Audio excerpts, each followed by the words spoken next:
एक, प्रतिचुंबकीय पदार्थ diamagnetic substances. प्रतिचुंबकीय पदार्थ वो पदार्थ हैं जो चुंबकीय क्षेत्र में रखे जाने पर क्षेत्र की विपरीत दिशा में चुंबकित हो जाते हैं। जस्ता, बिस्मथ, तांबा, चांदी, सोना, हीरा, नमक, जल आदि प्रतिचुंबकीय पदार्थों के उदाहरण हैं। 2. अनुचुंबकीय पदार्थ पैरामैग्नेटिक सब्सटेंसेस। अनुचुंबकीय पदार्थ वो पदार्थ हैं जो चुंबकीय क्षेत्र में रखने पर क्षेत्र की दिशा में थोड़ी सी एक से कम चुंबकीय हो जाते हैं। Platinum, chromium, sodium, aluminium, oxygen आदि इसके उदाहरण हैं। 3. लोह चुंबकीय फेरोमैग्नेटिक सब्सटेंसेस। लोह चुंबकीय पदार्थ वो पदार्थ हैं जो चुंबकीय क्षेत्र में रखने पर क्षेत्र की दिशा में प्रबल रूप से चुंबकित हो जाते हैं। लोहा, निकल, कोबाल्ट, इस्पात इसके उदाहरण हैं। डोमेन। लोह चुंबकीय पदार्थ में प्रत्येक परमाणु ही एक चुंबक होता है और उनमें असंख्य परमाणुओं के समूह होते हैं जिन्हें डोमेन कहते हैं। एक डोमेन में 10 की पावर 18 से 10 की पावर 21 तक परमाणु होते हैं। लोह चुंबकीय पदार्थों का तीव्र चुंबकत्व इन डोमेनों के कारण ही होता है। क्यूरी ताप, क्यूरी टेम्परेचर। क्यूरी ताप वो ताप है जिसके ऊपर पदार्थ अनुचुंबकीय व जिसके नीचे पदार्थ लोह चुंबकीय होता है। लोहा एवं निकल के लिए क्यूरी ताप के मान क्रमशः 770 डिग्री सेल्सियस तथा 358 डिग्री सेल्सियस होता है। अस्थायी चुंबक बनाने के लिए नर्म लोहे का प्रयोग किया जाता है। स्थायी चुंबक बनाने के लिए इस्पात, स्टील का प्रयोग किया जाता है। भू चुंबकत्व टेरेस्ट्रियल मैग्नेटिज्म। किसी स्थान पर पृथ्वी के चुंबकीय क्षेत्र को 3 तत्वों द्वारा व्यक्त किया जाता है। दिक्पात कोण, एंगल ऑफ डेक्लाइनेशन, नमन कोण, एंगल ऑफ डिप तथा चुंबकीय क्षेत्र की क्षैतिज घटक, horizontal component of earth's magnetic field. 1. दिक्पात कोण। किसी स्थान पर भौगोलिक याम्योत्तर तथा चुंबकीय याम्योत्तर के बीच के कोण को दिक्पात कोण कहते हैं। 2. नमन कोण। किसी स्थान पर पृथ्वी का संपूर्ण चुंबकीय क्षेत्र क्षैतिज तल के साथ जितना कोण बनता है उसे उस स्थान का नमन कोण कहते हैं। पृथ्वी के ध्रुव पर नमन कोण का मान 90 डिग्री तथा विषुवत रेखा पर 0 डिग्री होता है। 3. चुंबकीय क्षेत्र के क्षैतिज घटक। पृथ्वी के संपूर्ण चुंबकीय क्षेत्र के क्षैतिज घटक H अलग अलग स्थानों पर अलग अलग होता है, परंतु उसका मान लगभग 0.4 गॉस या 0.4 गुणा 10 की पावर -4 टेस्ला होता है। पृष्ठ 305। 18. परमाणु भौतिकी। परमाणु एटॉम। परमाणु वो सूक्ष्मतम कण हैं जो रासायनिक क्रिया में भाग ले सकते हैं परंतु स्वतंत्र अवस्था में नहीं रहते। परमाणु मुख्यतः 3 मूल कणों इलेक्ट्रॉन, प्रोटॉन व न्यूट्रॉन से मिलकर बना होता है।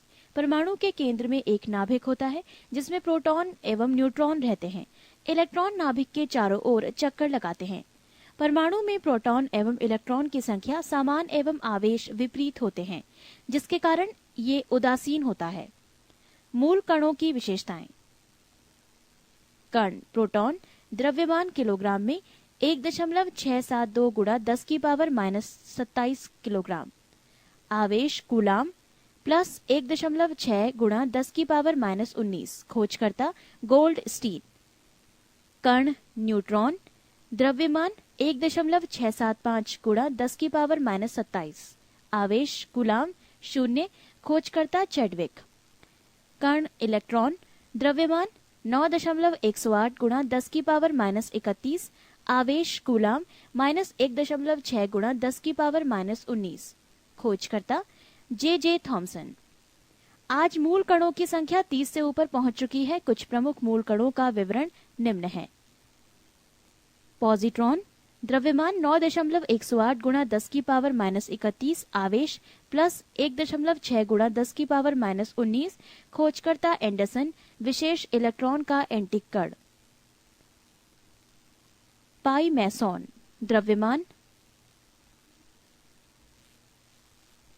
इलेक्ट्रॉन का 274 गुणा। आवेश धनात्मक एवं ऋणात्मक दोनों। खोजकर्ता युकावा। विशेष अस्थायी जीवन काल 10 की पावर -8 सेकेंड। न्यूट्रिनो द्रव्यमान 0। आवेश 0। खोजकर्ता पाउली। विशेष डैश। फोटॉन द्रव्यमान 0। आवेश 0। खोजकर्ता आइंस्टीन। विशेष इसका वेग प्रकाश के वेग के बराबर होता है। कैथोड किरणें। कैथोड रे, जब विसर्जन नलिका डिस्चार्ज ट्यूब के सिरों पर 20 किलोवोल्ट का विभवांतर लगाया जाता है और उसका दाब 0.1 मिलीमीटर पारे के स्तंभ के बराबर होता है, तो उसके कैथोड से एक इलेक्ट्रॉन पुंज बीम निकलने लगता है। इसे ही कैथोड किरण कहते हैं। अतः कैथोड किरणें केवल उच्च ऊर्जा वाले इलेक्ट्रॉनों का पुंज है। गुण। 1. कैथोड किरण को केवल गैस का प्रयोग करके पैदा किया जा सकता है। 2. कैथोड किरणों के उत्पादन में विभव का स्रोत प्रेरण कुंडली इंडक्शन कॉइल होता है, जो कम विभव के सेल से बहुत उच्च विभव प्रदान करता है। ये पारस्परिक प्रेरण के सिद्धांत पर कार्य करता है। 3. कैथोड किरणें अदृश्य होती हैं और सीधी रेखाओं में चलती हैं। 4. कैथोड किरणें ऋणात्मक होती हैं, इसलिए ये कैथोड से एनोड की तरफ गमन करती है। ये इलेक्ट्रॉन की बनी होती है और अपनी सतह के लंबवत निकलती है। 5. कैथोड किरण का वेग प्रकाश के वेग का 1/10 गुणा होता है। 6. ये किरण विद्युत एवं चुंबकीय क्षेत्र में विक्षेपित होती है। 7. ये गैसों को आयनीकृत कर देती है एवं धातु पर ऊष्मीय प्रभाव दिखलाती है। 8. ये फोटोग्राफिक प्लेट को प्रभावित करती है। 9. इसकी वेधन क्षमता कम होती है। ये पतली धातु की चादर से पार कर जाती है। 10. कैथोड किरणें जब विद्युतीय क्षेत्र से होकर लंबवत गुजरती है तो इसका रास्ता परवलयाकार होता है। नोट: जब कैथोड किरणें किसी उच्च परमाणु क्रमांक वाली धातु जैसे टंगस्टन पर गिरती है तो ये एक्स किरणें उत्पन्न करती है। पृष्ठ 306। धनात्मक किरणें, पॉजिटिव और कैनाल रेज। विसर्जन नालिका में यदि छिद्र युक्त कैथोड प्रयुक्त किए जाएं, तो इनसे निकलने वाली किरणें कैथोड किरणों के ठीक विपरीत दिशा में विक्षेपित हो जाती है और एनोड की ओर से कुछ किरणें निकलती हैं। अतः ये एनोड से निकलने वाली धनावेशित किरणें हैं। इनका पता 1886 ईस्वी में गोल्डस्टीन ने लगाया था। गुण। 1. ये किरणें धनावेशित होती हैं। 2. ये प्रतिदीप्ति तथा स्फुरदीप्ति उत्पन्न करती है। 3. ये विद्युत व चुंबकीय क्षेत्र में विक्षेपित हो जाती है। Diode valve. वैज्ञानिक फ्लेमिंग द्वारा सन 1904 ईस्वी में निर्मित ये एक ऐसी निर्वात नालिका है जिसमें केवल 2 ही इलेक्ट्रोड, तंतु एवं प्लेट होते हैं। तंतु टंगस्टन का एक पतला तार होता है जिस पर बेरियम ऑक्साइड का लेप होता है। इसे बैटरी से गर्म करने पर इलेक्ट्रॉन निकलते हैं जो धनावेशित प्लेट की ओर चलते हैं। इसे डायोड परिपथ में प्लेट धारा का प्रवाह होने लगता है। प्लेट धारा ओम के नियम का पालन न करके चाइल्ड लेगुमर नियम का पालन करती है।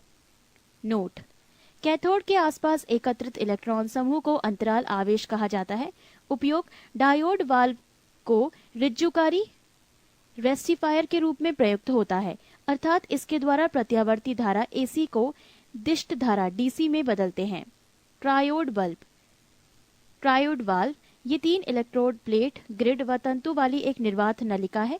इसका निर्माण 1907 ईस्वी में ली डी फॉरेस्ट, अमेरिका ने किया था। उपयोग: ट्रायोड वाल्व का प्रवर्धक, एम्पलीफायर, दोलित्र, ऑस्किलेटर, प्रेसी, ट्रांसमीटर एवं संसूचक डिटेक्टर की तरह प्रयोग करते हैं। अर्धचालक, सेमीकंडक्टर, ऐसे पदार्थ जिनमें इलेक्ट्रॉनिक संरचना इस प्रकार की होती है कि कहीं इलेक्ट्रॉन मुक्त हो जाता है और कहीं रिक्त होल बन जाता है, अर्धचालक कहलाते हैं। इनकी विद्युत चालकता सामान्य ताप पर चालक कंडक्टर्स व विद्युत रोधी इंसल्टर्स पदार्थों की चालकताओं के मध्य होती है। जर्मेनियम और सिलिकॉन ऐसे मुख्य पदार्थ हैं। इनका उपयोग इलेक्ट्रॉनिक्स व ट्रांजिस्टर उपकरणों में होता है। निज अर्धचालक, इंट्रिंसिक सेमीकंडक्टर्स, जिन अर्धचालकों में मुक्त इलेक्ट्रॉन तथा कोटर ऊष्मीय प्रभाव द्वारा उत्पन्न किए जाते हैं, उन्हें निज अर्धचालक कहा जाता है। बाह्य अर्धचालक, एक्सट्रिंसिक सेमीकंडक्टर्स, अर्धचालकों में अपद्रव्य मिलाने से प्राप्त ठोस को बाह्य अर्धचालक कहते हैं। अपद्रव्य के रूप में आर्सेनिक अथवा एल्यूमिनियम मिलाते हैं, जिससे अर्धचालक की चालकता काफी बढ़ जाती है। एन प्रकार के अर्धचालक, ऐसे बाह्य अर्धचालक जिनमें विद्युत का प्रवाह मुक्त इलेक्ट्रॉनों की संख्या बढ़ जाने के कारण होता है, एन प्रकार के अर्धचालक कहलाते हैं। जब शुद्ध अर्धचालक में पंच संयोजी अपद्रव्य जैसे आर्सेनिक मिला दिया जाता है तो इस प्रकार के अर्धचालक प्राप्त होते हैं। पी प्रकार के अर्धचालक, जिन अर्धचालकों में विद्युत का प्रवाह कोचरों होल की गति के कारण होता है, उन्हें पी प्रकार के अर्धचालक कहते हैं। शुद्ध अर्धचालक जर्मेनियम में त्रिसंयोजी अपद्रव्य जैसे एल्यूमिनियम मिलाने में से ऐसे अर्धचालक प्राप्त होते हैं। दाता, डोनर, पंच संयोजी अपद्रव्य दाता कहे जाते हैं। ग्राही एक्सेप्टर। त्रिसंयोजी अपद्रव्य परमाणु ग्राही कहे जाते हैं। डोपिंग। अपद्रव्य मिलाए जाने की प्रक्रिया को डोपिंग कहते हैं। ताप बढ़ाने पर अर्धचालक की चालकता बढ़ती है, परंतु चालक की चालकता घटती है। पृष्ठ 307। अति चालकता, सुपर कंडक्टिविटी। इसकी खोज 1911 ईस्वी में कैमरलिंग ओन्स ने की थी। अत्यंत निम्न ताप पर कुछ पदार्थों का विद्युत प्रतिरोध शून्य हो जाता है। इन्हें ही अतिचालक सुपर कंडक्टर कहते हैं और इस गुण को अति चालकता कहते हैं। 4.2 के अर्थात 268.8 डिग्री सेल्सियस पर पारा अतिचालक बन जाता है। नियोबियस्टीन काफी ऊंचे ताप 100 केल्विन पर भी अतिचालकता प्राप्त कर लेती है। अतिचालक पूर्णतः प्रतिचुंबकीय होता है, अर्थात वो पूर्ण चुंबकीय कवच होता है जिसे कोई चुंबकीय बल रेखा भेद कर उसके अंदर नहीं जा सकती है। अतिचालकता के महत्व को देखते हुए भारत सरकार ने 1991 ईस्वी में एक राष्ट्रीय अतिचालकता विज्ञान एवं तकनीकी बोर्ड की स्थापना की। नोट: घड़ी में क्वार्ट्ज क्रिस्टल का काम दाब पाइजो विद्युत प्रभाव पर आधारित है। 18. परमाणु भौतिकी। परमाणु एटॉम। परमाणु वो सूक्ष्मतम कण हैं जो रासायनिक क्रिया में भाग ले सकते हैं परंतु स्वतंत्र अवस्था में नहीं रहते। परमाणु मुख्यतः 3 मूल कणों इलेक्ट्रॉन, प्रोटॉन व न्यूट्रॉन से मिलकर बना होता है। परमाणु के केंद्र में एक नाभिक होता है जिसमें प्रोटॉन एवं न्यूट्रॉन रहते हैं। इलेक्ट्रॉन नाभिक के चारों ओर चक्कर लगाते हैं। परमाणु में प्रोटॉन एवं इलेक्ट्रॉन की संख्या समान एवं आवेश विपरीत होते हैं, जिसके कारण ये उदासीन होता है। मूल कणों की विशेषताएं। कण प्रोटॉन द्रव्यमान किलोग्राम में 1.672 गुणा 10 की पावर -27 किलोग्राम। आवेश कूलाम प्लस 1.6 गुणा 10 की पावर -19। खोजकर्ता गोल्ड स्टीन। कण न्यूट्रॉन द्रव्यमान 1.675 गुणा 10 की पावर -27। आवेश कूलाम 0। खोजकर्ता चैडविक। कण इलेक्ट्रॉन द्रव्यमान 9.108 गुणा 10 की पावर -31। आवेश कूलाम -1.6 गुणा 10 की पावर -19। खोजकर्ता जे थॉमसन। आज मूल कणों की संख्या 30 से ऊपर पहुंच चुकी है। कुछ प्रमुख मूल कणों का विवरण निम्न है। पॉजिट्रॉन द्रव्यमान 9.108 गुणा 10 की पावर -31। आवेश प्लस 1.6 गुणा 10 की पावर -19। खोजकर्ता एंडरसन। विशेष इलेक्ट्रॉन का एंटी कण। पाई मैसॉन द्रव्यमान इलेक्ट्रॉन का 274 गुणा। आवेश धनात्मक एवं ऋणात्मक दोनों। खोजकर्ता युकावा। विशेष अस्थायी जीवन काल 10 की पावर -8 सेकेंड। न्यूट्रिनो द्रव्यमान 0। आवेश 0। खोजकर्ता पाउली। विशेष डैश। फोटॉन द्रव्यमान 0। आवेश 0। खोजकर्ता आइंस्टीन। विशेष इसका वेग प्रकाश के वेग के बराबर होता है। कैथोड किरणें। कैथोड रे जब विसर्जन नलिका डिस्चार्ज ट्यूब के सिरों पर 20 किलोवोल्ट का विभवांतर लगाया जाता है और उसका दाब 0.1 मिलीमीटर पारे के स्तंभ के बराबर होता है तो उसके कैथोड से एक इलेक्ट्रॉन पुंज बीम निकलने लगता है। इसे ही कैथोड किरण कहते हैं। अतः कैथोड किरणें केवल उच्च ऊर्जा वाले इलेक्ट्रॉनों का पुंज है। गुण। 1. कैथोड किरण को केवल गैस का प्रयोग करके पैदा किया जा सकता है। 2. कैथोड किरणों के उत्पादन में विभव का स्रोत प्रेरण कुंडली इंडक्शन कॉइल होता है जो कम विभव के सेल से बहुत उच्च विभव प्रदान करता है। ये पारस्परिक प्रेरण के सिद्धांत पर कार्य करता है। 3. कैथोड किरणें अदृश्य होती हैं और सीधी रेखाओं में चलती हैं। 4. कैथोड किरणें ऋणात्मक होती हैं, इसलिए ये कैथोड से एनोड की तरफ गमन करती है। ये इलेक्ट्रॉन की बनी होती है और अपनी सतह के लंबवत निकलती है। 5. कैथोड किरण का वेग प्रकाश के वेग का 1/10 गुणा होता है। 6. ये किरण विद्युत एवं चुंबकीय क्षेत्र में विक्षेपित होती है। 7. ये गैसों को आयनीकृत कर देती है एवं धातु पर ऊष्मीय प्रभाव दिखलाती है। 8. ये फोटोग्राफिक प्लेट को प्रभावित करती है। 9. इसकी वेदन क्षमता कम होती है। ये पतली धातु की चादर से पार कर जाती है। 10. कैथोड किरणें जब विद्युतीय क्षेत्र से होकर लंबवत गुजरती है तो इसका रास्ता परवलयाकार होता है। नोट: जब कैथोड किरणें किसी उच्च परमाणु क्रमांक वाली धातु जैसे टंगस्टन पर गिरती है तो ये एक्स किरणें उत्पन्न करती है। पृष्ठ 306। धनात्मक किरणें, पॉजिटिव और कैनाल रेज। विसर्जन नालिका में यदि छिद्र युक्त कैथोड प्रयुक्त किए जाए तो इनसे निकलने वाली किरणें कैथोड किरणों के ठीक विपरीत दिशा में विक्षेपित हो जाती है और एनोड की ओर से कुछ किरणें निकलती हैं। अतः ये एनोड से निकलने वाली धनावेशित किरणें हैं। इनका पता 1886 ईस्वी में गोल्डस्टीन ने लगाया था। गुण: 1. ये किरणें धनावेशित होती हैं। 2. ये प्रतिदीप्ति तथा स्फुरदीप्ति उत्पन्न करती है। 3. ये विद्युत व चुंबकीय क्षेत्र में विक्षेपित हो जाती है। Diode valve. वैज्ञानिक फ्लेमिंग द्वारा सन 1904 ईस्वी में निर्मित ये एक ऐसी निर्वात नालिका है जिसमें केवल 2 ही इलेक्ट्रोड, तंतु एवं प्लेट होते हैं। तंतु टंगस्टन का एक पतला तार होता है जिस पर बेरियम ऑक्साइड का लेप होता है। इसे बैटरी से गर्म करने पर इलेक्ट्रॉन निकलते हैं जो धनावेशित प्लेट की ओर चलते हैं। इसे डायोड परिपथ में प्लेट धारा का प्रवाह होने लगता है। प्लेट धारा ओम के नियम का पालन न करके चाइल्ड लेगुमर नियम का पालन करती है। नोट: कैथोड के आसपास एकत्रित इलेक्ट्रॉन समूह को अंतराल आवेश कहा जाता है। उपयोग: डायोड वाल्व को रिज्जुकारी रेक्टिफायर के रूप में प्रयुक्त होता है, अर्थात इसके द्वारा प्रत्यावर्ती धारा एसी को दिष्ट धारा डीसी में बदलते हैं। ट्रायोड वाल्व ये 3 इलेक्ट्रोड, प्लेट, ग्रिड व तंतु वाली एक निर्वात नलिका है। इसका निर्माण 1907 ईस्वी में ली डी फॉरेस्ट, अमेरिका ने किया था। उपयोग: ट्रायोड वाल्व का प्रवर्धक, एम्पलीफायर, दोलित्र, ऑस्किलेटर, प्रेसी, ट्रांसमीटर एवं संसूचक डिटेक्टर की तरह प्रयोग करते हैं। अर्धचालक, सेमीकंडक्टर। ऐसे पदार्थ जिनमें इलेक्ट्रॉनिक संरचना इस प्रकार की होती है कि कहीं इलेक्ट्रॉन मुक्त हो जाता है और कहीं रिक्त होल बन जाता है, अर्धचालक कहलाते हैं। इनकी विद्युत चालकता सामान्य ताप पर चालक कंडक्टर्स व विद्युत रोधी इंसल्टर्स पदार्थों की चालकताओं के मध्य होती है। जर्मेनियम और सिलिकॉन ऐसे मुख्य पदार्थ हैं। इनका उपयोग इलेक्ट्रॉनिक्स व ट्रांजिस्टर उपकरणों में होता है। निज अर्धचालक, इंट्रिंसिक सेमीकंडक्टर्स, जिन अर्धचालकों में मुक्त इलेक्ट्रॉन तथा कोटर ऊष्मीय प्रभाव द्वारा उत्पन्न किए जाते हैं, उन्हें निज अर्धचालक कहा जाता है। बाह्य अर्धचालक, एक्सट्रिंसिक सेमीकंडक्टर्स। अर्धचालकों में अपद्रव्य मिलाने से प्राप्त ठोस को बाह्य अर्धचालक कहते हैं।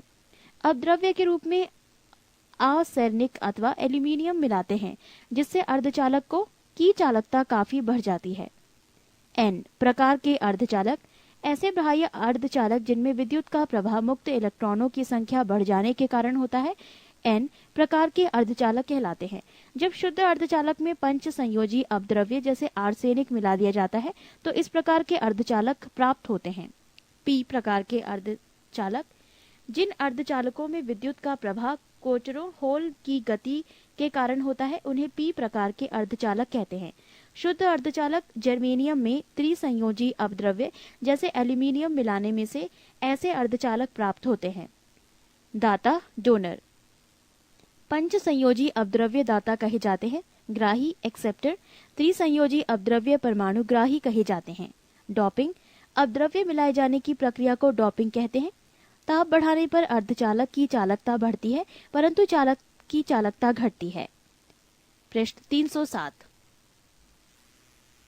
अति चालकता, सुपर कंडक्टिविटी। इसकी खोज 1911 ईस्वी में कैमरलिंग ओन्स ने की थी। अत्यंत निम्न ताप पर कुछ पदार्थों का विद्युत प्रतिरोध शून्य हो जाता है। इन्हें ही अतिचालक, सुपर कंडक्टर कहते हैं और इस गुण को अति चालकता कहते हैं। 4.2 के अर्थात 268.8 डिग्री सेल्सियस पर पारा अतिचालक बन जाता है। नियोबियस्टीन काफी ऊंचे ताप 100 केल्विन पर भी अति चालकता प्राप्त कर लेती है। अतिचालक पूर्णतः प्रतिचुंबकीय होता है, अर्थात वो पूर्ण चुंबकीय कवच होता है जिसे कोई चुंबकीय बल रेखा भेद कर उसके अंदर नहीं जा सकती है। अति चालकता के महत्व को देखते हुए भारत सरकार ने 1991 ईस्वी में एक राष्ट्रीय अति चालकता विज्ञान एवं तकनीकी बोर्ड की स्थापना की। नोट: घड़ी में क्वार्ट्ज क्रिस्टल का काम दाब पाइजो विद्युत प्रभाव पर आधारित है। 19. रेडियो सक्रियता। रेडियो सक्रियता की खोज फ्रेंच वैज्ञानिक हेनरी बेकरल, पी क्यूरी एवं एम क्यूरी ने किया था। इस खोज के लिए इन तीनों को संयुक्त रूप से नोबेल पुरस्कार मिला। जिन नाभिकों में प्रोटॉन की संख्या 83 या उससे अधिक होती है वो अस्थायी होते हैं। स्थायित्व प्राप्त करने के लिए ये नाभिक स्वतः ही अल्फा, बीटा एवं गामा किरणें उत्सर्जित करने लगती हैं। ऐसे नाभिक जिन तत्वों के परमाणुओं में होते हैं उन्हें रेडियो एक्टिव तत्व कहते हैं तथा किरणों की उत्सर्जन की घटना को रेडियो सक्रियता कहते हैं। गामा किरणें अल्फा एवं बीटा किरणों के बाद ही उत्सर्जित होती हैं। रॉबर्ट पियरे एवं उनकी पत्नी मैडम क्यूरी ने नए रेडियो एक्टिव तत्व रेडियम की खोज की। रेडियो सक्रियता के दौरान निकलने वाली किरणों की पहचान सर्वप्रथम 1902 ईस्वी में रदरफोर्ड नामक वैज्ञानिक ने की। सभी प्राकृतिक रेडियो सक्रिय तत्व अल्फा, बीटा एवं गामा किरणों के उत्सर्जन के बाद अंततः सीसा में बदल जाते हैं। अल्फा, बीटा एवं गामा किरणों के गुण: 1. उत्पत्ति ओरिजिन: अल्फा नाभिक से, बीटा नाभिक से, गामा नाभिक से। 2. प्रकृति नेचर: धनात्मक, बीटा की ऋणात्मक, गामा की उदासीन। 3. रचना: अल्फा की 2He की पावर 4, बीटा की 1E की पावर 0, गामा की फोटोन। 4. द्रव्यमान: अल्फा का 6.6 गुणा 10 की पावर -27 किलोग्राम, बीटा की 9.1 गुणा 10 की पावर -31 किलोग्राम, गामा 0। 5. गुण आवेश: अल्फा की +2E, बीटा की -1.6 गुणा 10 की पावर -19 C, गामा 0। 6. गुण फोटोग्राफिक प्लेट पर प्रभाव: अल्फा की स्क्वायर रूट, बीटा की स्क्वायर रूट तथा गामा की स्क्वायर रूट। 7. विद्युत चुंबकीय क्षेत्र का प्रभाव: अल्फा की स्क्वायर रूट, बीटा की स्क्वायर रूट, गामा की डैश। यहाँ पे स्क्वायर रूट जैसा साइन दिया गया है। संबंधित चिन्ह के लिए आप अपने मित्र या अपने सहयोगी से संपर्क कर सकते हैं। सबसे अधिक वेधन क्षमता गामा किरण की होती है। सबसे अधिक आयनन क्षमता अल्फा किरण की होती है।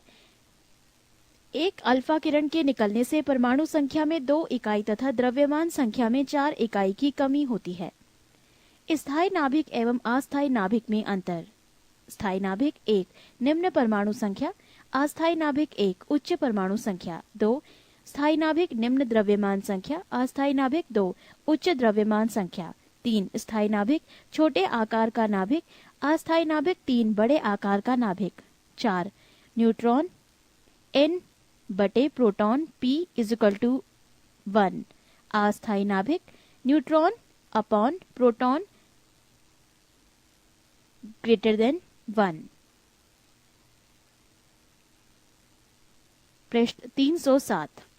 एक बीटा किरण के निकलने से परमाणु संख्या में 1 इकाई की वृद्धि होती है तथा द्रव्यमान संख्या पर कोई प्रभाव नहीं पड़ता है। अल्फा, बीटा और गामा किरणों के निकलने से परमाणु संख्या और द्रव्यमान संख्या पर पड़ने वाला प्रभाव को वर्ग विस्थापन नियम या सोडी-फॉजन नियम कहा जाता है। रेडियो सक्रियता की माप GM काउंटर से की जाती है। जितने समय में किसी रेडियो सक्रिय तत्व के परमाणुओं की संख्या आधी हो जाए वो उस समय उस तत्व का अर्ध जीवन काल कहलाता है। इसे प्रायः HL या T1/2 से सूचित किया जाता है। अभ्रकोष्ठ क्लाउड चैम्बर: इसका उपयोग रेडियो एक्टिव कणों की उपस्थिति का पता लगाने, उनकी ऊर्जा को मापने आदि के लिए किया जाता है। इसका आविष्कार CRT विल्सन ने किया था। जीवाश्म मृत पेड़ पौधे आदि की आयु का अंकन कार्बन 14 के द्वारा किया जाता है।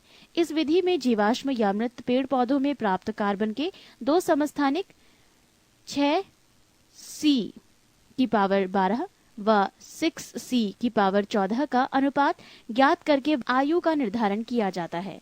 द्रव्यमान ऊर्जा संबंध मास एनर्जी रिलेशन: 1905 ईस्वी में आइंस्टीन ने द्रव्यमान एवं ऊर्जा के बीच एक संबंध स्थापित किया, जिसे आपेक्षिकता का सिद्धांत, थ्योरी ऑफ रिलेटिविटी कहा जाता है। इसके अनुसार द्रव्यमान एवं ऊर्जा एक दूसरे से स्वतंत्र नहीं है, बल्कि दोनों एक दूसरे से संबंधित है तथा प्रत्येक पदार्थ में उसके द्रव्यमान के कारण ऊर्जा भी होती है। यदि किसी वस्तु का द्रव्यमान m एवं प्रकाश का वेग c है, तो इस द्रव्यमान से संबंध ऊर्जा E=mc² होती है। नोट: आइंस्टीन जर्मनी में जन्मे अमेरिकी वैज्ञानिक थे, जिन्हें 1921 ईस्वी का भौतिकी में नोबेल पुरस्कार मिला। सूर्य से पृथ्वी को लगातार ऊर्जा उष्मा के रूप में प्राप्त हो रही है, जिसके फलस्वरूप सूर्य का द्रव्यमान लगातार घटता जा रहा है। आंकड़ों के अनुसार सूर्य से पृथ्वी को प्रति सेकंड 4×10⁻26 जूल ऊर्जा प्राप्त हो रही है, जिसके फलस्वरूप इसका द्रव्यमान लगभग 4×10⁹ किलोग्राम प्रति सेकंड की दर से घट रहा है। परंतु सूर्य का द्रव्यमान इतना अधिक है कि वो लगातार 1000 करोड़ वर्षों तक इसी दर से ऊर्जा देता रहेगा। 20. नाभिकीय विखंडन तथा संलयन। नाभिकीय विखंडन, न्यूक्लियर फिजन, वो नाभिकीय प्रतिक्रिया जिसमें कोई एक भारी नाभिक दो भागों में टूटता है, नाभिकीय विखंडन कहलाता है। विखंडन के दौरान उत्पन्न ऊर्जा को नाभिकीय ऊर्जा कहते हैं। सबसे पहले नाभिकीय विखंडन फिजन अमेरिकी वैज्ञानिक स्ट्रॉसमैन एवं हॉर्न के द्वारा दिखाया गया। इन्होंने जब यूरेनियम 235 पर न्यूट्रॉनों की बमबारी की तो पाया कि यूरेनियम के नाभिक दो खंडों में विभाजित हो जाते हैं। श्रृंखला अभिक्रिया, चेन रिएक्शन। जब यूरेनियम पर न्यूट्रॉनों की बमबारी की जाती है तो एक यूरेनियम नाभिक के विखंडन पर बहुत अधिक ऊर्जा व 3 नए न्यूट्रॉन उत्सर्जित होते हैं। ये उत्सर्जित न्यूट्रॉन यूरेनियम के अन्य नाभिकों को विखंडित करते हैं। इस प्रकार यूरेनियम नाभिकों के खंडन की एक श्रृंखला बन जाती है। इसे ही श्रृंखला अभिक्रिया कहते हैं। श्रृंखला अभिक्रिया दो प्रकार की होती है: 1. अनियंत्रित श्रृंखला अभिक्रिया, 2. नियंत्रित श्रृंखला अभिक्रिया। पृष्ठ 309। 1. अनियंत्रित श्रृंखला अभिक्रिया, अनकंट्रोल्ड चेन रिएक्शन। इस अभिक्रिया में 3 नए निकलने वाले न्यूट्रॉन पर नियंत्रण नहीं होता, जिसके कारण नाभिकों के विखंडन की दर 1, 3, 9, 27 के अनुसार होती है। फलस्वरूप ऊर्जा अत्यंत तीव्र गति से उत्पन्न होती है तथा बहुत कम समय में बहुत अधिक विनाश कर सकती है। इस अभिक्रिया में प्रचंड विस्फोट होता है। परमाणु बम में यही अभिक्रिया होती है। परमाणु बम, एटम बम। परमाणु बम को बनाने के लिए यूरेनियम उष्ठक के अंदर 92, यूरेनियम की पावर 235 तथा प्लूटोनियम 94, प्लूटोनियम की पावर 239 का प्रयोग किया जाता है। ये नाभिकीय विखंडन के सिद्धांत पर आधारित है। परमाणु बम का सर्वप्रथम प्रयोग द्वितीय विश्व युद्ध के दौरान संयुक्त राज्य अमेरिका के द्वारा जापान के विरुद्ध किया गया था। 6 अगस्त 1945 एवं 9 अगस्त 1945 ईस्वी को क्रमशः हिरोशिमा एवं नागासाकी पर परमाणु बम गिराए गए थे। 2. नियंत्रित श्रृंखला अभिक्रिया, कंट्रोल्ड चेन रिएक्शन। ये अभिक्रिया धीरे धीरे होती है तथा इससे प्राप्त ऊर्जा का उपयोग लाभदायक कार्यों के लिए किया जाता है। परमाणु भट्टी या नाभिकीय रिएक्टर में यही अभिक्रिया अपनाई जाती है। परमाणु भट्टी, एटॉमिक पाइल या नाभिकीय रिएक्टर, न्यूक्लियर रिएक्टर। सबसे पहला नाभिकीय रिएक्टर प्रोफेसर फर्मी के निर्देशन में शिकागो विश्वविद्यालय में बनाया गया। नाभिकीय रिएक्टर से संबंधित कुछ महत्वपूर्ण जानकारी। 1. रिएक्टर में ईंधन के रूप में यूरेनियम 235 या प्लूटोनियम 239 का प्रयोग किया जाता है। 2. रिएक्टर में मंदक के रूप में भारी जल या ग्रेफाइट का प्रयोग किया जाता है। मंदक रिएक्टर में न्यूट्रॉन की गति को धीमा करता है। 3. रिएक्टर में नियंत्रक छड़, कंट्रोलर रॉड के रूप में कैडमियम या बोरन छड़ को उपयोगी किया जाता है। इसकी सहायता से नाभिक के विखंडन के दौरान निकलने वाले 3 नए न्यूट्रॉन में से 2 को अवशोषित कर लिया जाता है। नाभिकीय रिएक्टर के उपयोग। 1. इससे प्राप्त नाभिकीय ऊर्जा से विद्युत ऊर्जा प्राप्त किया जा सकता है। 2. रिएक्टर में अनेक प्रकार के समस्थानिक उत्पन्न किया जा सकता है, जिसका उपयोग चिकित्सा, विज्ञान, कृषि आदि में किया जा सकता है। नाभिकीय संलयन, न्यूक्लियर फ्यूजन। जब 2 या 2 से अधिक हल्के नाभिक संयुक्त होकर एक भारी नाभिक बनाते हैं तथा अत्यधिक ऊर्जा विमुक्त करते हैं तो इस अभिक्रिया को नाभिकीय संलयन कहते हैं। एक नाभिकीय संलयन अभिक्रिया का उदाहरण है 1H2 + 1H3 vector 2HE4 + 0N1 + 17.6 MeV। सूर्य एवं तारों से प्राप्त ऊर्जा एवं प्रकाश का स्रोत नाभिकीय संलयन है।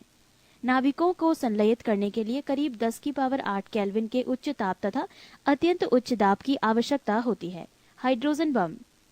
हाइड्रोजन बम का आविष्कार अमेरिकी वैज्ञानिकों ने 1952 ईस्वी में किया। ये नाभिकीय संलयन फ्यूजन पर आधारित है। ये बम परमाणु बम की अपेक्षा 1000 गुना अधिक शक्तिशाली होता है। 21 ब्रह्मांड। पृथ्वी को घेरने वाली अपार आकाश तथा उसमें उपस्थित सभी खगोलीय पिंड जैसे मंदाकिनी, तारे, ग्रह, उपग्रह आदि एवं संपूर्ण ऊर्जा को समग्र रूप से ब्रह्मांड यानी यूनिवर्स कहते हैं। ब्रह्मांड से संबंधित अध्ययन को ब्रह्मांड विज्ञान, कॉस्मोलॉजी कहते हैं। ब्रह्मांड इतना विशाल है जिसकी हम कल्पना भी नहीं कर सकते। इसके आकार की विशालता, इसमें तारों की संख्या, अपार दूरी तथा द्रव्यमान का अनुमान लगाना कठिन है। फिर भी बड़े परिमाण की संख्याओं के सहारे इनका अनुमान लगाने की कोशिश की जाती है।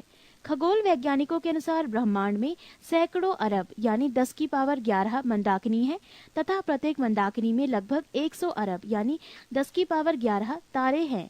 इस प्रकार तारों की कुल संख्या 10 की पावर 11 गुणा 10 की पावर 11 बराबर 10 की पावर 22 कोटि की होगी। पृष्ठ 310। ब्रह्मांड की उत्पत्ति, evolution on off the universe.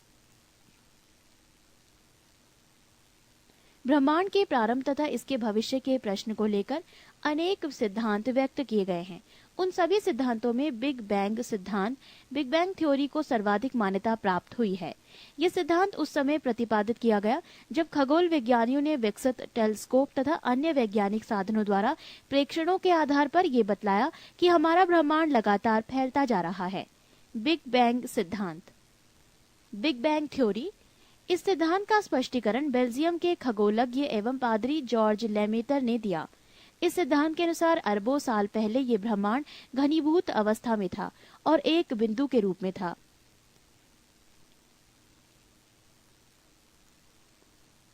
इस बिंदु को वैज्ञानिकों ने विलक्षणता का बिंदु, पॉइंट ऑफ सिंगुलैरिटी कहा है। इस बिंदु में एक महाविस्फोट हुआ और इसका विस्तार होना शुरू हो गया। इस महाविस्फोट ने अति सघन पिंड बिंदु को छिन्न भिन्न कर दिया और इस पिंड के टूटे हुए अंश अर्थात फोटोन तथा लेप्टोक्वार्क ग्लूऑन अंतरिक्ष में दूर दूर तक छिटक गए और उसी से आकाश गंगाएं बनी जो अभी तक भाग रही हैं। इस सिद्धांत के अनुसार बिग बैंग के तत्काल बाद 1 सेकंड के कई गुना छोटे भाग के समय अंतराल से ब्रह्मांड परमाणविक आकार में बढ़कर कॉस्मिक आकार में बदल गया। तदुपरांत ब्रह्मांड के प्रसार की गति थोड़ी धीमी हुई पर इसका ताप काफी समय तक अत्यधिक रहा। 1 खरब वर्षों के उपरांत तारों तथा गैलेक्सियों का पहली बार अवतरण हुआ। हमारा सौरमंडल भी 4.5 खरब वर्ष पूर्व बना है। पृथ्वी पर जीवन की शुरुआत लगभग 0.37 खरब वर्ष पूर्व हुआ। हरमन बॉन्डी, थॉमस गोल्ड और फ्रेड हायल नाम के ब्रिटिश वैज्ञानिकों ने बिग बैंग सिद्धांत को चुनौती दी। उन्होंने 1948 ईस्वी में ब्रह्मांड की उत्पत्ति के एक नए सिद्धांत को प्रस्तुत किया जिसे स्थायी अवस्था सिद्धांत कहा जाता है। स्थायी अवस्था सिद्धांत, स्टेडी स्टेट थ्योरी। इस सिद्धांत के अनुसार ब्रह्मांड का ना तो महाविस्फोट के साथ आरंभ हुआ था, ना ही कभी इसका अंत होगा, अर्थात इस विशाल ब्रह्मांड का न आदि है और न अंत। इस सिद्धांत के अनुसार आकाश गंगाएं आपस में दूर तो होती जाती हैं, परंतु उनका आकाशीय घनत्व अपरिवर्तित रहता है। यानी दूर होती आकाश गंगाओं के बीच की खाली जगहों में नई आकाश गंगाएं बनती रहती हैं। इसीलिए ब्रह्मांड का पदार्थ घनत्व एकदम स्थिर बना रहता है। आज तक दिए गए सभी सिद्धांतों में बिग बैंग सिद्धांत को ही सबसे ज्यादा मान्यता प्राप्त हुई। बिग बैंग सिद्धांत का प्रतिपादन निम्नांकित 3 अन्वेषणों पर आधारित है। 1. ब्रह्मांड का लगातार प्रसार, continuous expansion of the universe. 2. ब्रह्मांड विद्युत चुंबकीय विकिरण से भरा है, universal is filled with electromagnetic radiation. 3. ब्रह्मांड का अधिकाधिक द्रव्यमान रहस्यमय ढंग से हमारी दृष्टि से परे है। Most of the mass of universe is mysteriously hidden from our view. ब्रह्मांड के प्रसार का सिद्धांत डॉपलर प्रभाव पर प्राप्त प्रेक्षण, जिसे अवरक्त विस्थापन रेडशिफ्ट कहा जाता है, पर आधारित है। अवरक्त विस्थापन रेडशिफ्ट। यदि हम प्रकाश स्रोत की ओर चलें तो प्रकाश तरंग की आवृत्ति में आभासी वृद्धि होगी, अर्थात ये दृश्य आप्रकाश के स्पेक्ट्रम के नीले वर्ण की ओर विस्थापित होगी। इसके विपरीत यदि प्रकाश स्रोत की दूरी हमसे बढ़ती जाए तो प्राप्त प्रकाश की आवृत्ति में आभासी ह्रास होगा और ये आवृत्ति दृश्य स्पेक्ट्रम के लाल वर्ण की ओर विस्थापित होगी। इस प्रकार के विस्थापन को अवरक्त विस्थापन कहते हैं। पृष्ठ 311। अवरक्त विस्थापन में इसके आधार पर ही 1929 ईस्वी में कैलिफोर्निया स्थित माउंट विल्सन वैधशाला ऑब्जर्वेटरी में कार्य करते हुए एडविन हब्बल ने ब्रह्मांड में होने वाले प्रसार की पुष्टि की। अपने प्रेक्षणों के दौरान हब्बल ने पाया कि कुछ निकटतम मंदाकिनियों के वर्णक्रमों की अवशोषण रेखाएं वर्णक्रम के लाल छोर की ओर खिसक रही हैं। अतः अपने प्रेक्षणों के क्रम में वो निम्नलिखित 2 निष्कर्षों पर पहुंचे। 1. सभी मंदाकिनी गैलेक्सी हमसे दूर जा रहे हैं। 2. कोई मंदाकिनी हमसे जितनी दूरी पर है वो उतनी ही तेजी से हमसे दूर जा रहा है। इस प्रकार मंदाकिनी का वेग v दूरी d के समानुपाती होगा, अर्थात v डायरेक्टर प्रोपोर्शनल d या v hd। उपयुक्त सूत्र को हब्बल का नियम कहते हैं। यहाँ h एक नियतांक है जिसे हब्बल नियतांक या हब्बल पैरामीटर कहा जाता है। नियतांक h का मात्रक किलोमीटर सेकंड की पावर -1 बटे MPC तथा इसका मान 67 किलोमीटर सेकंड की पावर -1 बटे MPC होता है। MPC mega parsec. Hubble parameter का मात्रक समय का व्युत्क्रम इनवर्स ऑफ टाइम होता है, अतः अवश्य ही समय का मात्रक होगा। इस प्रकार हम यदि समय को पीछे लेते जाएं तो ब्रह्मांड की आयु का आकलन से 15 गुणा 10 की पावर 9 वर्ष आता है। प्राप्त प्रेक्षणों के आधार पर ब्रह्मांड की आयु 10 गुणा 10 की पावर 9 वर्ष से 19 गुणा 10 की पावर 9 वर्ष के बीच होती है। नोट: हब्बल के मंदाकिनियों के प्रतिसरण ही सेशन के नियम पर आइजक एसिमोव का कहना है कि हब्बल के निरूपण के अनुसार यदि दूरी के साथ प्रतिसरण की गति बढ़ती जाए तो 125 करोड़ प्रकाश वर्ष की दूरी पर मंदाकिनियां इस तेजी से प्रतिसरण करेंगी कि उन्हें देख पाना हमारे लिए संभव नहीं होगा। मंदाकिनी गैलेक्सी। मंदाकिनी अरबों तारों का एक विशाल निकाय है। तारे मंदाकिनियों के साथ बंधे रहते हैं। इसके लिए चारों मौलिक बलों गुरुत्वाकर्षण बल, विद्युत चुंबकीय बल, इलेक्ट्रॉन मैग्नेटिक फोर्स प्रबल या दृढ़ बल, स्ट्रॉन्ग फोर्स और कमजोर बल वीक फोर्स में गुरुत्वाकर्षण बल जिम्मेदार होता है। ब्रह्मांड में लगभग 100 अरब मंदाकिनियां यानी 10 की पावर 11 मंदाकिनियां हैं और प्रत्येक मंदाकिनियों में लगभग 100 अरब तारे यानी 11 की पावर 11 तारे होते हैं। यानी ब्रह्मांड में तारों की कुल संख्या लगभग 10 की पावर 22 है। प्रत्येक मंदाकिनी में तारों के अतिरिक्त गैसें तथा धूल होती है। मंदाकिनी का 98% भाग तारों से तथा शेष 2% गैसों या धूल से बना है। नोट: मंदाकिनी की विशालता के कारण इसे प्रायद्वीप ब्रह्मांड कहा जाता है। मंदाकिनी का वर्गीकरण, क्लासिफिकेशन ऑफ गैलेक्सी। मंदाकिनियों को प्रायः उनकी आकृति के आधार पर 3 वर्गों में बांटा गया है। 1 सर्पिल स्पाइरल, 2 दीर्घवृत्तीय एलिप्टिकल और 3 अनियमित इररेगुलर। अब तक के ज्ञात मंदाकिनियों में 80% सर्पिल, 17% और दीर्घवृत्तीय तथा 3% अनियमित आकार वाली हैं। हमारी मंदाकिनी दुग्ध मेखला, मिल्की वे या आकाशगंगा और इसकी सबसे नजदीकी मंदाकिनी देवयानी एंड्रोमेडा सर्पिल आकार वाली मंदाकिनी है। सर्पिल मंदाकिनियां दूसरी मंदाकिनियों से प्रायः काफी बड़ी होती है। दुग्ध मेखला, our own galaxy the milky way. हमारा सौरमंडल दुग्ध मेखला, मिल्की वे या आकाशगंगा नामक मंदाकिनी का सदस्य है। इसकी व्यास लगभग 10 की पावर 5 प्रकाश वर्ष और ये मंथर गति से चक्कर काट रही है। दुग्ध मेखला मंदाकिनी अपने केंद्र के चारों ओर धीरे धीरे घूमती है और तारे इसके केंद्र के चारों ओर धीरे धीरे घूमते हैं। सूर्य भी सौरमंडल सहित इसके केंद्र के चारों ओर घूर्णन करता है। इसे एक परिक्रमा पूरी करने में लगभग 250 मिलियन 250 करोड़ वर्ष लगता है। पृथ्वी पर लोग दुग्ध मेखला मंदाकिनी का अभिमुख दृश्य एंड ऑन व्यू और साइड व्यू देख पाते हैं क्योंकि पृथ्वी स्वयं इस मंदाकिनी का हिस्सा है। पृष्ठ 312।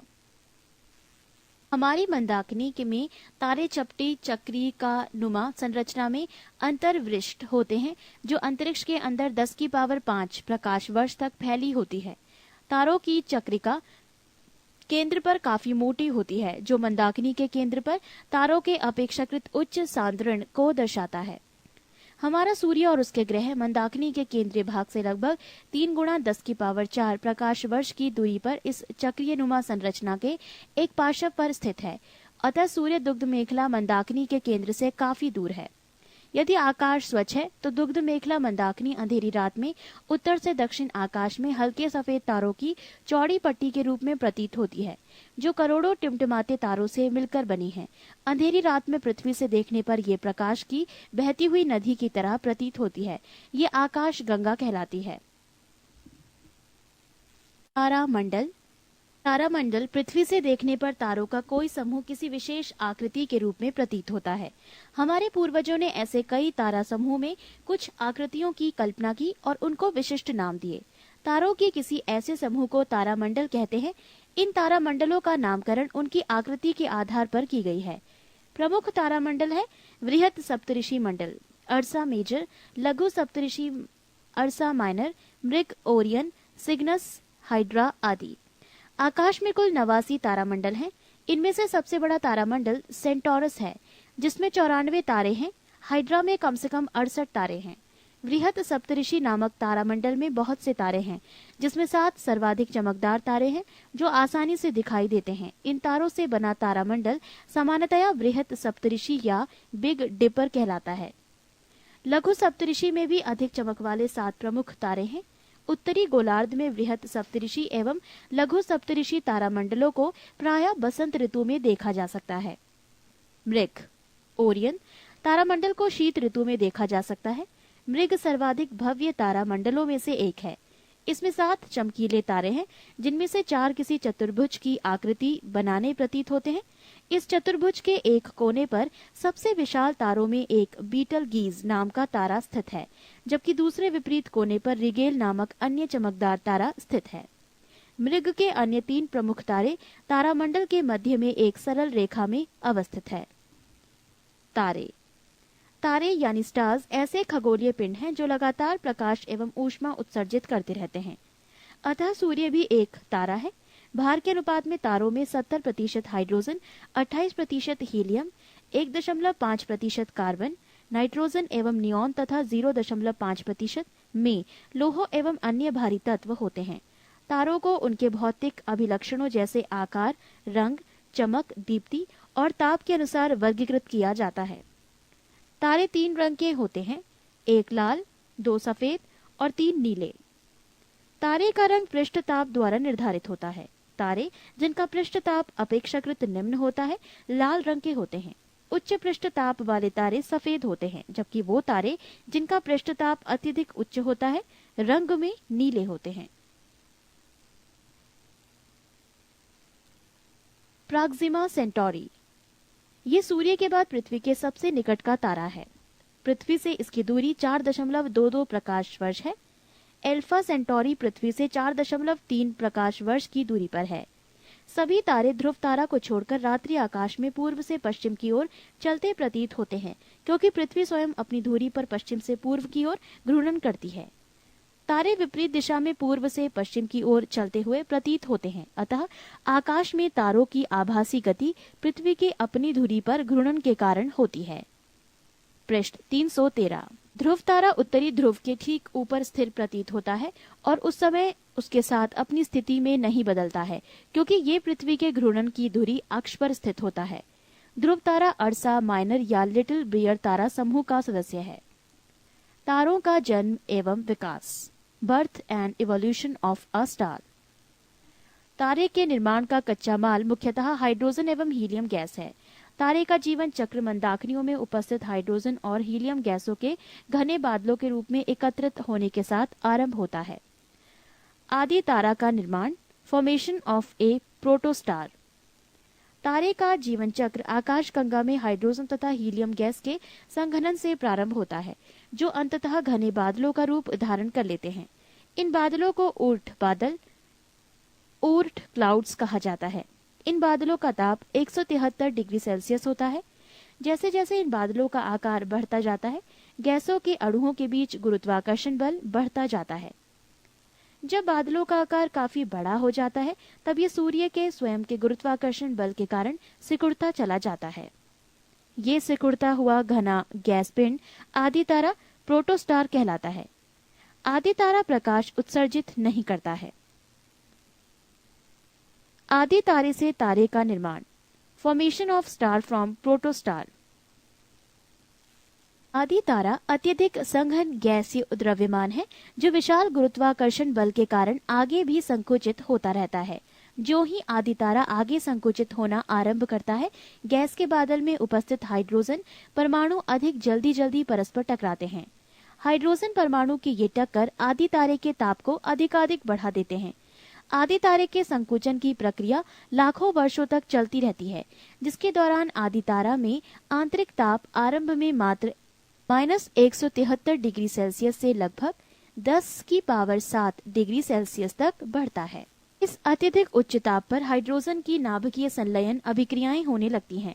इस प्रक्रिया में 4 छोटे हाइड्रोजन नाभिक संलयित होकर बड़े हीलियम नाभिक बनाते हैं और ऊष्मा तथा प्रकाश के रूप में ऊर्जा की विशाल मात्रा उत्पन्न होती है। हाइड्रोजन के संलयन से हीलियम बनने के दौरान उत्पन्न ऊर्जा द्वारा आदि तारा को चमक प्रदान करता है और वो तारा बन जाता है। तारे के जीवन का अंतिम चरण, final stages of a stars life. अपने जीवन के अंतिम चरण के पहले भाग में तारा लाल रक्त दानव प्रावस्था रेड जायंट फेज में प्रवेश करता है। इसके बाद उसका भविष्य उसके प्रारंभिक द्रव्यमान पर निर्भर करता है। यहाँ 2 स्थितियां उत्पन्न होती हैं। 1, यदि तारे का प्रारंभिक द्रव्यमान सूर्य के द्रव्यमान के तुल्य होता है तो रक्त दानव तारा अपने प्रसारित बाह्य आवरण को खो देता है और उसका क्रोड सिकुड़कर श्वेत वामन तारा व्हाइट ड्वार्फ स्टार बनाता है, जो अंततोगत्वा अंतरिक्ष में पदार्थ के सघन पिंड के रूप में नष्ट हो जाता है। 2, यदि तारे का प्रारंभिक द्रव्यमान सूर्य के द्रव्यमान से काफी अधिक होता है तो उसका बना रक्त दानव तारा अभिनव तारे सुपरनोवा स्टार के रूप में विस्फोट करता है और इस विस्फोटित अभिनव तारे का क्रोड संकुचित होकर न्यूट्रॉन तारा न्यूट्रॉन स्टार अथवा कृष्ण छिद्र ब्लैक होल बन जाता है। रक्त दानव प्रावस्था रेड जायंट फेज। आरंभ में तारों में मुख्यतः हाइड्रोजन होती है।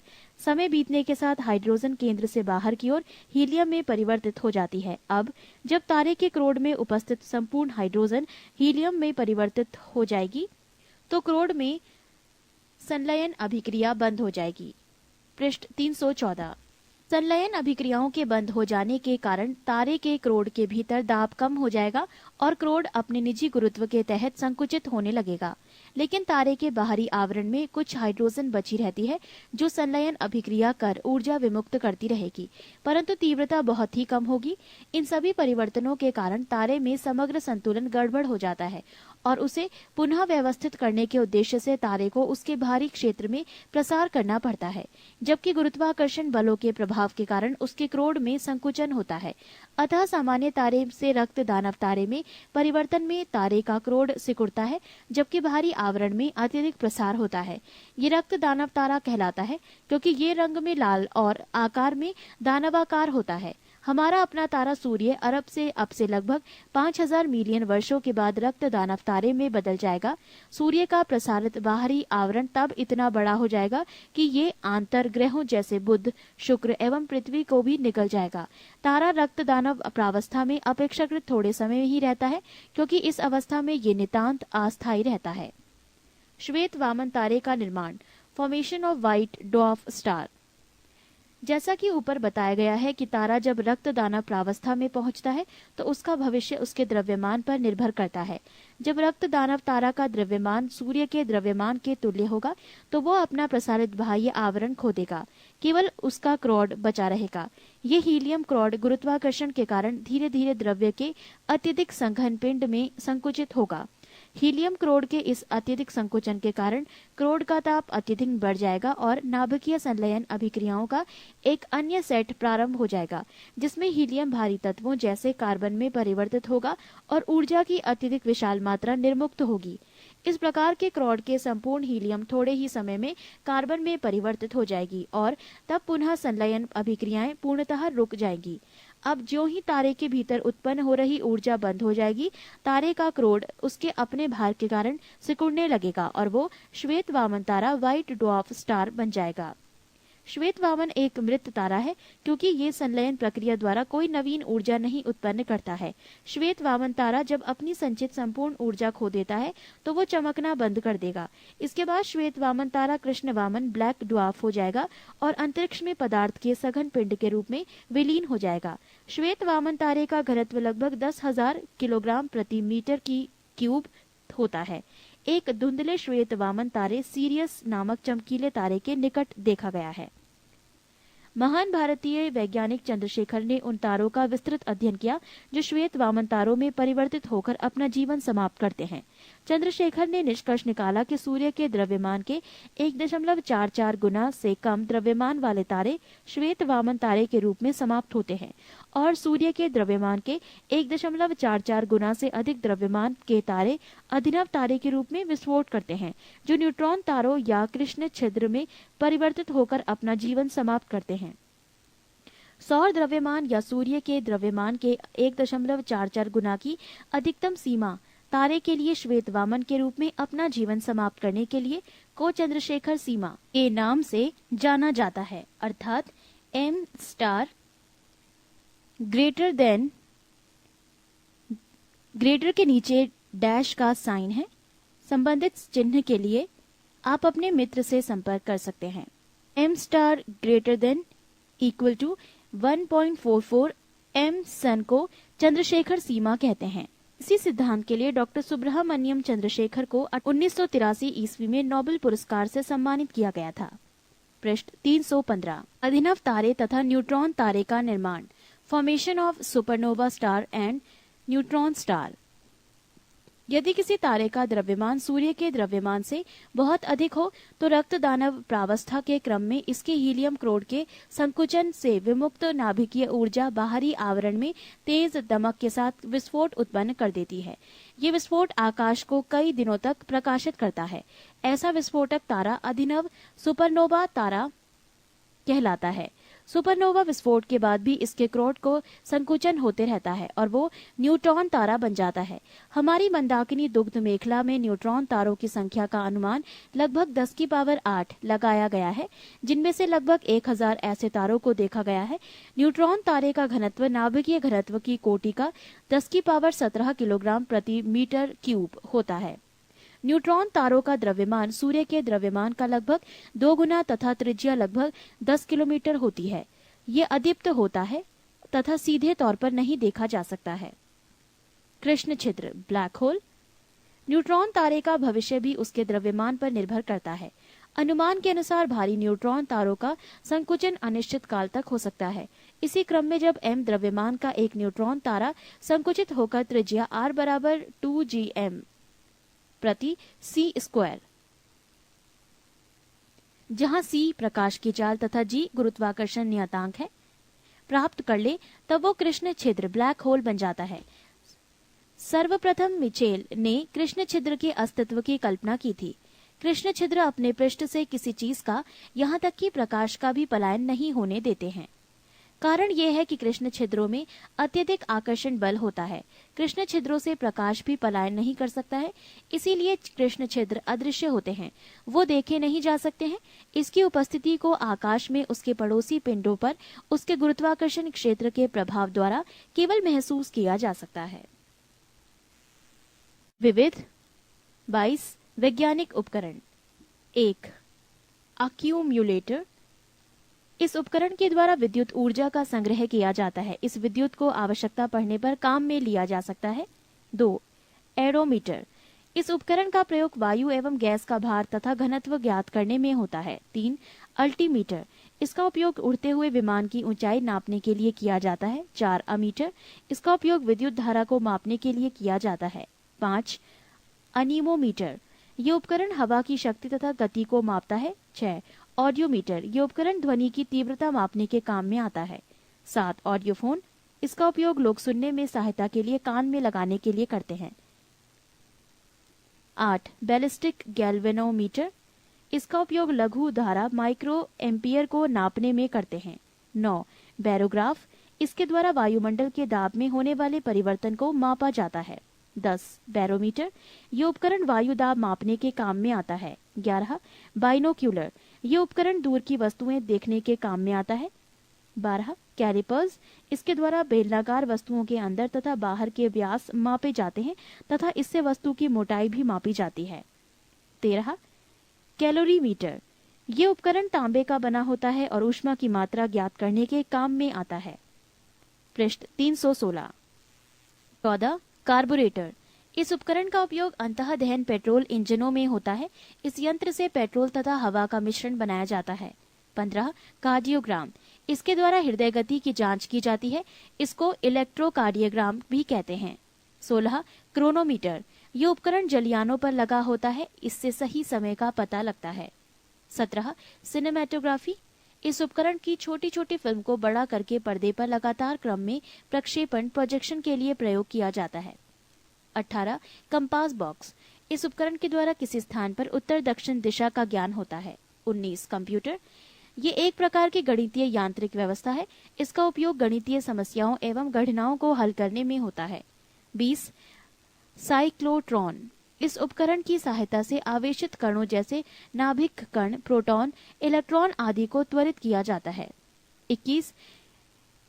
डायनेसिटी मीटर, इस उपकरण का प्रयोग घनत्व ज्ञात करने में किया जाता है। 22. डेक्टाफोन, इसका उपयोग अपनी बात तथा आदेश दूसरे व्यक्ति को सुनाने के लिए रिकॉर्ड किया जाता है। ये प्रायः ऑफिसों में प्रयोग किया जाता है। 23. नमन मापी, यह उपकरण किसी स्थान पर नमन कोण मापने के लिए प्रयोग किया जाता है। 24. डायनोमोमीटर, इस यंत्र का प्रयोग इंजन द्वारा उत्पन्न की गई शक्ति को मापने में होता है। 25. एपिडास्कोप, इसका प्रयोग चित्रों को पर्दे पर प्रक्षेपण प्रोजेक्शन के मापने में होता है। 25. फेदोमीटर, ये यंत्र समुद्र की गहराई नापने का काम आता है। गैलेवेनोमीटर, इस यंत्र का उपयोग छोटे विद्युत परिपथों में विद्युत धारा की दिशा एवं मात्रा ज्ञात करने में किया जाता है। 28. गाइगर मूल काउंटर, इस उपकरण की सहायता से रेडियो एक्टिव स्रोत के विकिरण की गणना की जाती है। ग्रेविमीटर, इस यंत्र के द्वारा पानी की सतह पर तेल की उपस्थिति ज्ञात की जाती है। गायरोस्कोप, इस यंत्र से घूमती हुई वस्तुओं की गति ज्ञात करते हैं। हाइड्रोमीटर, इस उपकरण के द्वारा द्रवों का आपेक्षिक घनत्व ज्ञात करते हैं। हाइड्रोफोन, ये पानी के अंदर ध्वनि तरंगों की गणना करने में काम आने वाला उपकरण है। हाइग्रोमीटर, इसकी सहायता से वायुमंडल से व्याप्त आर्द्रता नापी जाती है। स्क्रू गेज, इसका प्रयोग बारीक तारों के व्यास नापने के काम आता है। किलोस्कोप, टेलीविजन द्वारा प्राप्त चित्रों को इस उपकरण के ऊपर देखा जाता है। कैलेडोस्कोप, इसके द्वारा रेखा गणितीय आकृति भिन्न भिन्न प्रकार की दिखाई देती है। लाइटिंग कंडक्टर, ये उपकरण ऊंची इमारतों के ऊपर उनके ऊंचे ऊंचे भागों पर लगा दिया जाता है, जिससे बिजली का कोई प्रभाव नहीं पड़ता और इमारतें सुरक्षित रहती हैं। 38. मेगाफोन, वो उपकरण है जिसके द्वारा ध्वनि को दूर स्थान पर ले जाया जाता है। 39. मैनोमीटर, गैस का दाब ज्ञात करने में इसकी मदद ली जाती है। 40. माइक्रोमीटर, ये एक प्रकार का पैमाना है जिसकी सहायता से मिलीमीटर के 1000वें भाग को ज्ञात कर सकते हैं। पृष्ठ 317। 41. माइक्रोस्कोप, ये छोटी वस्तुओं को आवर्धित करके बड़ा कर देता है, अतः जिन वस्तुओं को आंखों से नहीं देखा जा सकता उन्हें इस उपकरण से देख सकते हैं। 42. माइक्रोटोम, किसी वस्तु को बहुत छोटे छोटे टुकड़ों में काटने के काम आता है, जिनका की सूक्ष्म अध्ययन करना होता है। 43. ऑडोमीटर, पहिए वाली गाड़ी द्वारा चली दूरी नापने के काम आता है। 44. ऑसिलोग्राफ, विद्युतीय तथा यांत्रिक कंपनियों को ग्राफ पर चित्रित करने वाला उपकरण है। 45. पेरिस्कोप, पनडुब्बियों में उपयोग होने वाला ऐसा उपकरण जिसकी सहायता से पानी में डूबे हुए को पानी के ऊपर को दृश्य दिखाई पड़ सकता है। 46.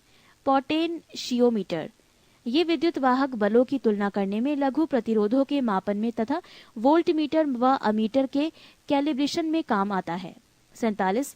पायरोमीटर, दूर स्थित वस्तुओं के ताप को ज्ञात करने हेतु इस यंत्र का प्रयोग किया जाता है। 48. फोनोग्राफ, ध्वनि लेखन के काम आने वाले उपकरण को फोनोग्राफ कहते हैं। 49. फोटामीटर, ये दो स्रोतों की प्रदीपन तीव्रता की तुलना करने में काम आता है। 50. फोटो टेलीग्राफ, ये फोटोग्राफ एक स्थान से दूसरे स्थान पर पहुंचने वाला उपकरण है। 51. साइट्रोटॉन, ये कृत्रिम मौसम उत्पन्न करने के काम आने वाला उपकरण है। 52 रडार, ये यंत्र अंतरिक्ष में आने जाने वाले वायुयानों के संसूचन और उनकी स्थिति ज्ञात करने के काम आता है। 53 रेनगेज, ये वर्षा नापने के काम में आने वाला उपकरण है। 54 रेडियोमीटर, इस यंत्र का उपयोग विकिरण की माप करने के लिए किया जाता है। 55 रेडियो टेलीस्कोप, ये एक ऐसा उपकरण है जिसकी सहायता से दूर स्थान की घटनाओं को बेतार प्रणाली से दूसरे स्थान पर देखा जा सकता है। 56 रिफ्रैक्ट्रोमीटर, ये पारदर्शक माध्यमों का अपरिवर्तनांक ज्ञात करने वाला उपकरण होता है। 57 सिस्मोग्राफ, ये भूकंप का पता लगाने वाला उपकरण है। 58 सेफ्टी लैंप, ये प्रकाश के लिए खानों में उपयोग होने वाला उपकरण है। इसकी सहायता से खानों में होने वाले विस्फोट को बचाया जा सकता है।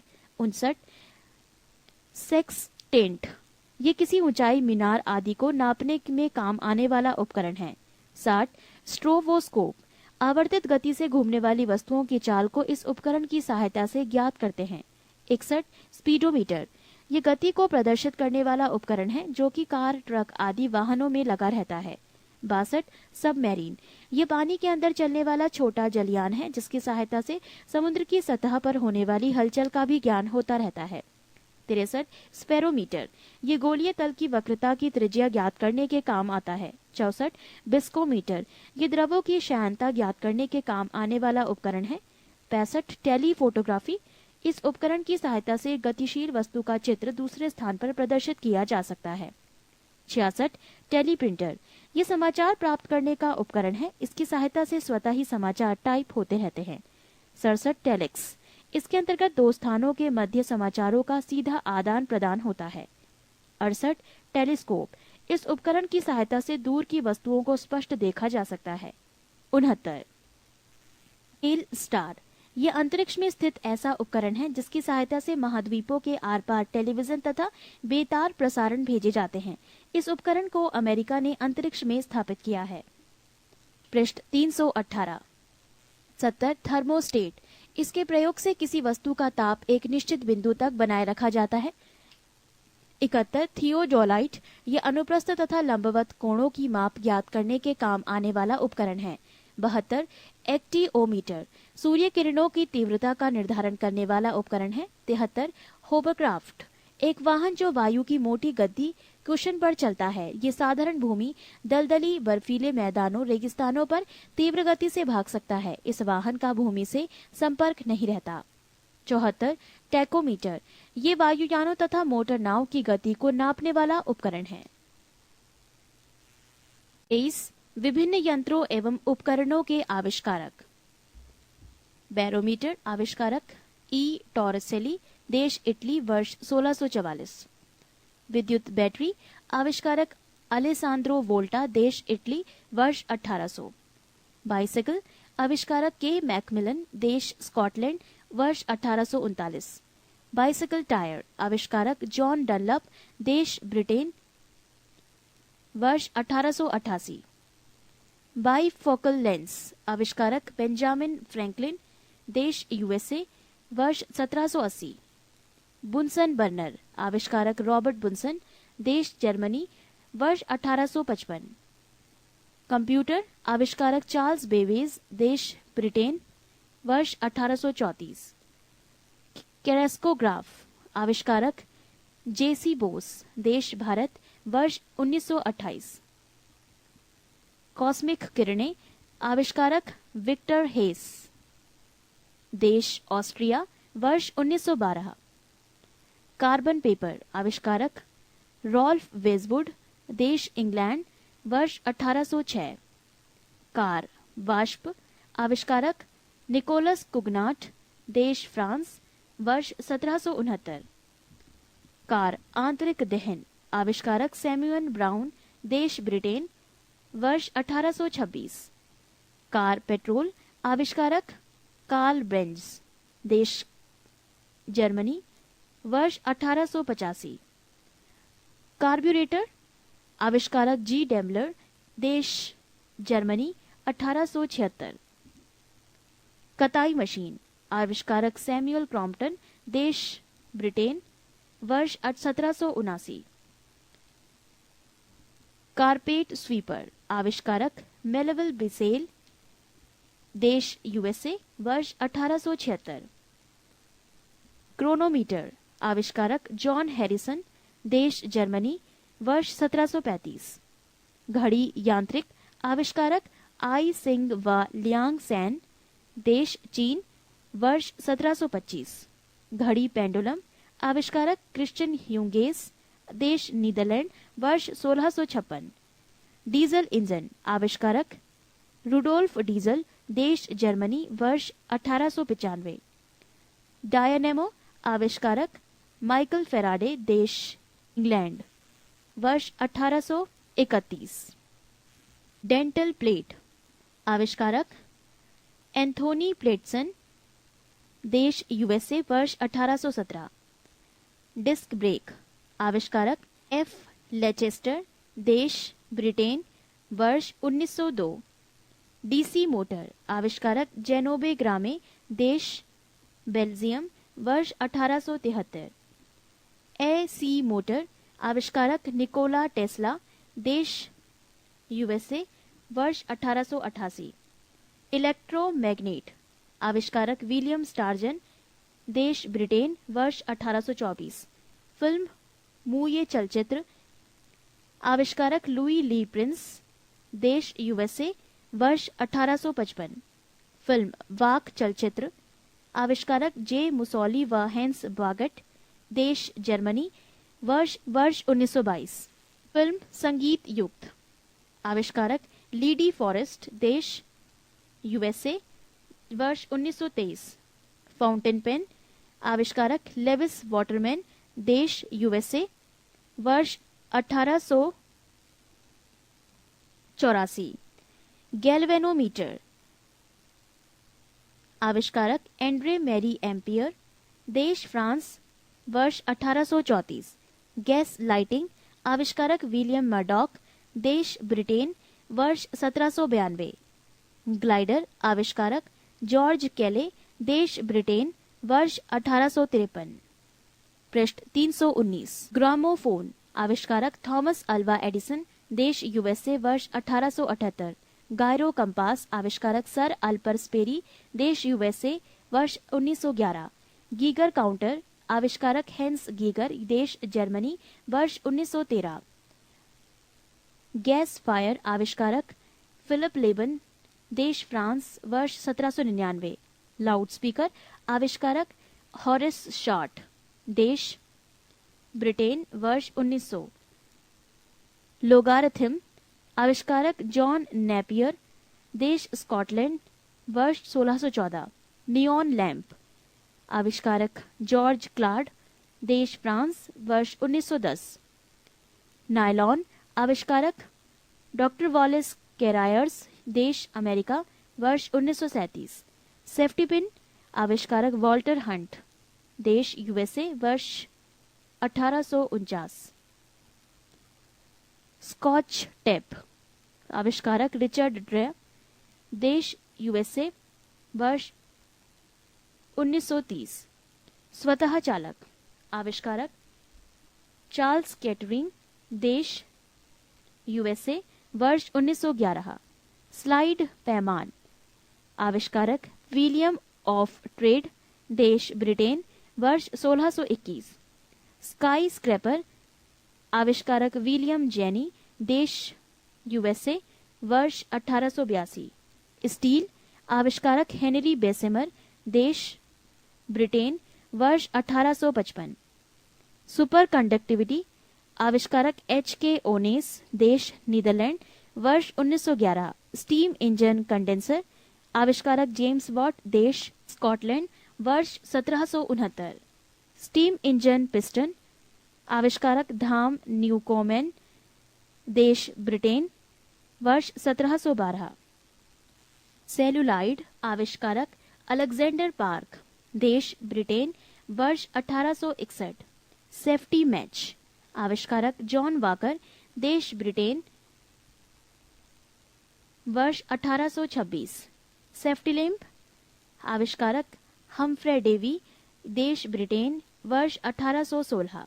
सीमेंट पोर्टलैंड, आविष्कारक जोसेफ आर्गडीन, देश ब्रिटेन, वर्ष 1824। सिनेमा, आविष्कारक लाउस निकोलस व लाउस लुमियारी, देश फ्रांस, वर्ष 1895। ट्रैक्टर, आविष्कारक रॉबर्ट फॉर्मिच, देश यूएसए, वर्ष 1892। हारपीडो, आविष्कारक रॉबर्ट व्हेलट ईट, देश ब्रिटेन, वर्ष 1866 से 68। टैंक, आविष्कारक सर आर्नेस्ट स्वीटन, देश ब्रिटेन, वर्ष 1914। टेलीग्राफ यांत्रिक, आविष्कारक एम लेमांड, देश फ्रांस, वर्ष 1787। टेलीग्राफ कोड, देश आविष्कारक सैमुअल मोर्स, देश यूएसए, वर्ष 1837। टेलीफोन, आविष्कारक ग्राहम बेल, देश यूएसए, वर्ष 1876। टेलीविजन यांत्रिक, आविष्कारक जे एल बेयर्ड, देश ब्रिटेन, वर्ष 1926। टेलीविजन इलेक्ट्रॉनिक, आविष्कारक टेलर फॉरेंसवर्थ, देश यूएसए, वर्ष 1927। टेरीलीन, आविष्कारक विनफील्ड व डिक्सन, देश ब्रिटेन, वर्ष 1941। टाइपराइटर, आविष्कारक पेलेग्रीन टेरी, देश इटली, वर्ष 1808। ट्रांजिस्टर, आविष्कारक जॉन बर्डीन, विलियम शाकले व वॉल्टर बर्टन, देश यूएसए, वर्ष 1948। थर्मामीटर, आविष्कारक गैलीलियो गैलीलिई, देश इटली, वर्ष 1593। ट्रांसफार्मर, आविष्कारक माइकल फेराडे, देश ब्रिटेन, वर्ष 1831। वॉशिंग मशीन, आविष्कारक हार्ले मशीन मिशन कंपनी, देश यूएसए, वर्ष 1907। वेल्डिंग मशीन विद्युत, आविष्कार एलिसा थॉमसन, देश यूएसए, वर्ष 1877। पनडुब्बी, आविष्कारक डेविड बुस्नेल, देश यूएसए, वर्ष 1776। विद्युत पंखा, आविष्कारक व्हीलर, देश यूएसए, वर्ष 1776। हेलीकॉप्टर प्रारूपिक, आविष्कारक ला उनवाय एवं बिएनवेनु, देश फ्रांस, वर्ष 1784। हेलीकॉप्टर मानव चालित, आविष्कारक ई आर ममफोर्ड, देश डैश, वर्ष 1905। पृष्ठ 320। होवरक्राफ्ट, आविष्कारक सर क्रिस्टोफर कांक्रेल, देश ब्रिटेन, वर्ष 1955। मशीन गन, आविष्कारक सर जेम्स बकल, देश ब्रिटेन, वर्ष 1718। मानचित्र, आविष्कारक सुमेरियनों द्वारा, देश डैश, वर्ष ईसा पूर्व 2250। माइक्रो प्रोसेसर, आविष्कारक एम ई हॉफ, देश यूएसए, वर्ष 1971। माइक्रोस्कोप, आविष्कारक जेड जॉनसन, देश नीदरलैंड, वर्ष 1590। मोटरसाइकिल, आविष्कारक जी डैमलर, देश जर्मनी, वर्ष 1885। माइक्रोफोन, आविष्कारक ग्राहम बेल, देश यूएसए, वर्ष 1876। पेनिसिलिन, आविष्कारक अलेक्जेंडर फ्लेमिंग, देश इंग्लैंड, वर्ष 1928। प्रकाश का वेग, आविष्कारक फिजियाउ, देश इंग्लैंड, वर्ष 1902। प्रेशर कुकर, आविष्कारक डेनिस पैपिन, देश इंग्लैंड, वर्ष 1679। पेपर, आविष्कारक मुलबेरी फाइबर, देश चीन, वर्ष 105। पैरासूट, आविष्कारक एलेक्जेंडर पार्क्स, देश ब्रिटेन, वर्ष 1862।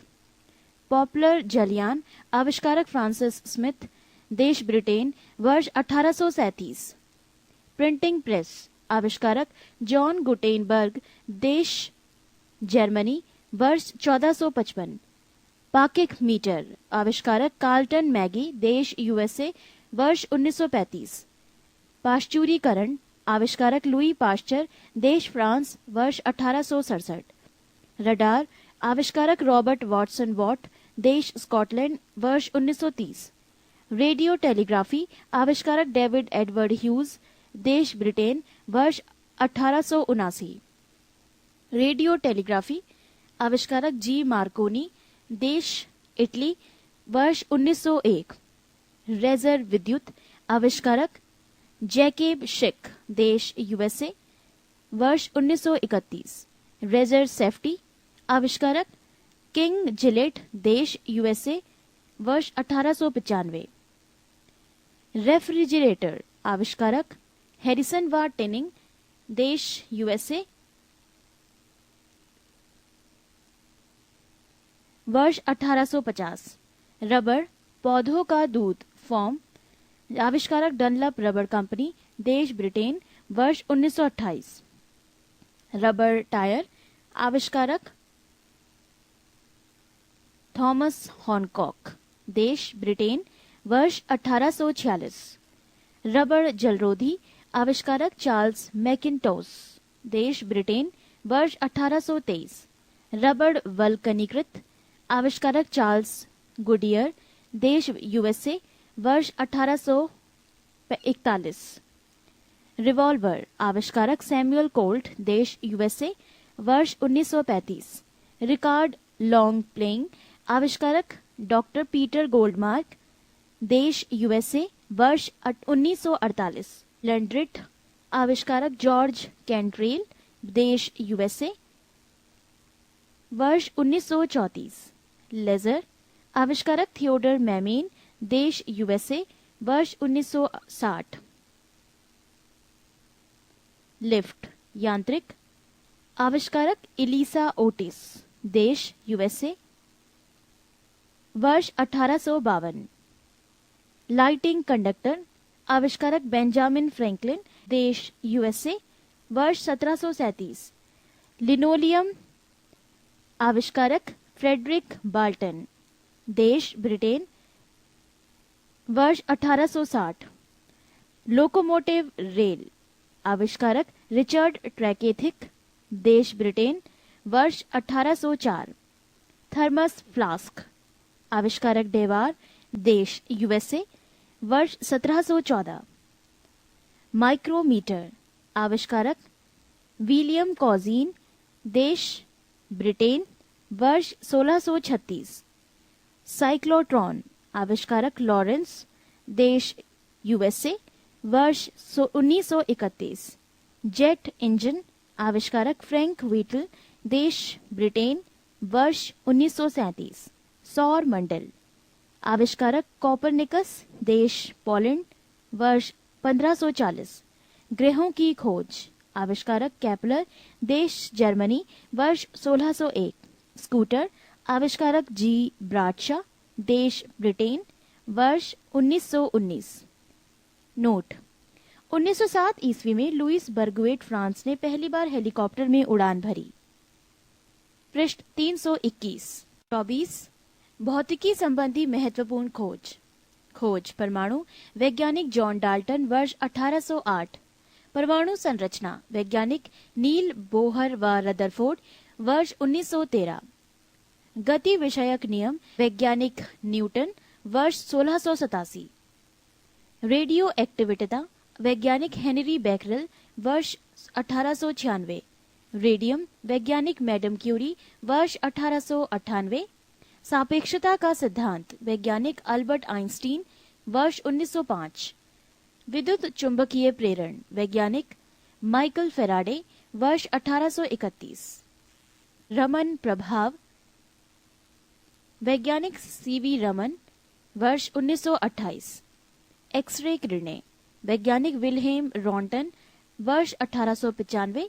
क्वांटम सिद्धांत वैज्ञानिक विल्हेम मैक्स प्लांक, वर्ष 1900। प्रकाश विद्युत प्रभाव अल्बर्ट आइंस्टीन, वर्ष 1905। विद्युत आकर्षण के नियम वैज्ञानिक कूलम, वर्ष 1779। फोटोग्राफी धातु में वैज्ञानिक जे निप्से, वर्ष 1826। फोटोग्राफी कागज में वैज्ञानिक डब्ल्यू फॉक्स टालबोट, वर्ष 1835। फोटोग्राफी फिल्म में वैज्ञानिक जॉन कार्बट, वर्ष 1888। आवर्त सारणी वैज्ञानिक मेंडलीफ, वर्ष 1869।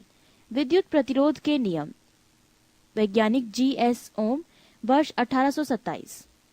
तैरने के नियम वैज्ञानिक आर्किमिडीज, वर्ष 1827। तापायनिक उत्सर्जन वैज्ञानिक एडिसन, वर्ष डैश। डायोड वाल्व वैज्ञानिक सर जे.एस. फ्लेमिंग, वर्ष 1904। ट्रायोड वाल्व वैज्ञानिक डॉक्टर ली डी फॉरेस्ट, वर्ष 1906। नाभिकीय रिएक्टर, वैज्ञानिक एनरिको फर्मी, वर्ष 1942। विद्युत अपघटन के नियम, वैज्ञानिक फैराडे, वर्ष डैश। बेतार का तार, वैज्ञानिक मार्कोनी, वर्ष 1901। ये थे भौतिकी संबंधी महत्वपूर्ण खोज। 25 मात्रकों का एक पद्धति से दूसरी पद्धति में परिवर्तन। 1 inch 2.54 centimetre, 1 grain 64.8 milligram. 1 foot 0.3 metre, 1 gram 1.77 gram. 1 गज 0.91 metre, 1 ounce 28.35 kilogram. 1 mile 1.60 kilometre, 1 pound 0.4536 kilogram. 1 fathom 1.8 metre, 1 dyne 10 की power minus newton. 1 chain 20.11 metre, poundal 0.1383 newton. 1 nautical mile 1.85 kilometre, erg 10 की power minus 7 joule. 1 nautical mile 1.85 kilometre, erg 10 की power minus 7 joule. 1 angstrom 10 की power minus 10 metre, अश्वशक्ति 746 what. वर्ग inch 6.45 वर्ग centimetre, 1 nautical मील 6080 feet. वर्ग foot 0.09 वर्ग metre, 1 fathom 6 feet. वर्ग गज 0.83 वर्ग मीटर, 1 मील 8 फलांग। एकड़ 10 की पावर 4 वर्ग मीटर, 1 मील 5280 फीट। वर्ग मील 2.58 वर्ग kilometre, 1 foot 12 inch.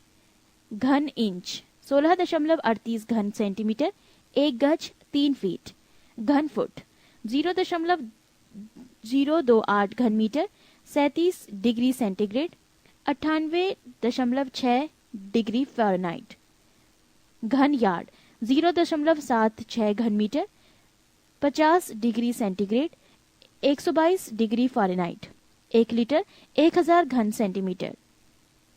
-40 degree Fahrenheit, -40 degree centigrade. 1 pint 0.56 litre, 32 degree Fahrenheit, 0 degree centigrade. पृष्ठ 322। 26 माप तौल के विभिन्न मात्रक। राशि लंबाई मात्रक SI प्रतीक M, द्रव्यमान मात्रक किलोग्राम प्रतीक kg, समय मात्रक सेकंड प्रतीक S, कार्य तथा ऊर्जा मात्रक जूल प्रतीक J, विद्युत धारा मात्रक एम्पियर प्रतीक A, ऊष्मा गतिक ताप मात्रक केल्विन प्रतीक K, ज्योति तीव्रता मात्रक कैंडेला प्रतीक CD, कोण मात्रक रेडियन प्रतीक RAD, ठोस कोण मात्रक स्टेरेडियम प्रतीक SR, बल मात्रक न्यूटन प्रतीक N, क्षेत्रफल मात्रक वर्ग मीटर प्रतीक M स्क्वायर, आयतन प्रतीक मात्रक घन मीटर प्रतीक M क्यूब, चाल मात्रक मीटर प्रति सेकंड प्रतीक MS की पावर -1, कोणीय वेग मात्रक रेडियन प्रति सेकंड प्रतीक RADS की पावर -1, आवृत्ति मात्रक हर्ट्ज प्रतीक HZ, जड़त्व आघूर्ण मात्रक किलोग्राम वर्ग मीटर प्रतीक kgm स्क्वायर, संवेग मात्रक किलोग्राम मीटर प्रति सेकंड प्रतीक kgms माइनस की पावर -1, आवेग मात्रक न्यूटन सेकंड प्रतीक n.s डॉट, कोणीय संवेग मात्रक किलोग्राम वर्ग मीटर प्रति सेकंड प्रतीक kgm स्क्वायर s की पावर -1, दाब मात्रक पास्कल प्रतीक PA, शक्ति मात्रक वाट प्रतीक W, पृष्ठ तनाव मात्रक न्यूटन प्रति मीटर प्रतीक Nm की पावर -1, श्यानता मात्रक न्यूटन सेकंड प्रति वर्ग मीटर प्रतीक n.s.m की पावर -2, ऊष्मा चालकता मात्रक वाट प्रति मीटर प्रति डिग्री सेंटीग्रेड प्रतीक Wm square minus 1 C square minus 1। विशिष्ट ऊष्मा मात्रक जूल प्रति किलोग्राम प्रति केल्विन प्रतीक J kg square minus 1 K square minus 1। विद्युत आवेश मात्रक कूलाम प्रतीक C। विभवांतर मात्रक वोल्ट प्रतीक V। विद्युत प्रतिरोध मात्रक ओम प्रतीक ओम। विद्युत धारिता फेरेड प्रतीक F। प्रेरक मात्रक हेनरी प्रतीक H। चुंबकीय फ्लक्स मात्रक बेवर प्रतीक WB। ज्योति फ्लक्स मात्रक ल्यूमेन प्रतीक LM। प्रदीप्ति घनत्व मात्रक लक्स प्रतीक LX। तरंग दैर्ध्य मात्रक एंगस्ट्रम प्रतीक एंगस्ट्रम। A के ऊपर 0।